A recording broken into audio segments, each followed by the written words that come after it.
如果你都經常捱夜加班，呢個三伏天堅持每日食一紮呢個當歸黑豆，真係會唔一樣㗎。準備1斤嘅黑豆，呢個係我家婆自己種嘅。你哋買嘅話呢，就盡量買東北嘅綠心黑豆。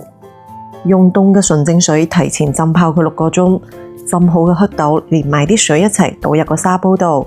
1斤黑豆呢，就配返1兩嘅當歸，加返2兩度嘅黃冰糖，少少鹽調味。先大火煲滾之後，冚蓋轉細火燜佢50分鐘到，將啲當歸味完全滲入啲黑豆裏邊。跟住就俾啲耐性，開蓋慢慢咁翻炒收汁，全程都要細火喎，大火好容易燶噶。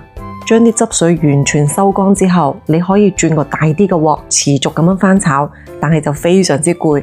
我上次整就係呢個過程，炒咗差唔多2個鐘，今次我就學精咗啦。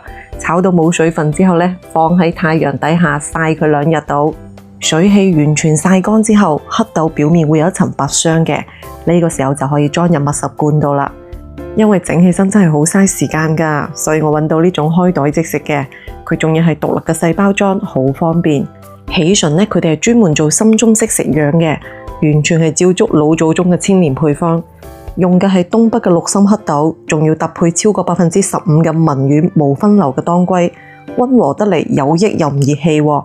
平時就咁當個下午茶零食啊，又或者係蒸個蘋果做早餐都非常之唔錯。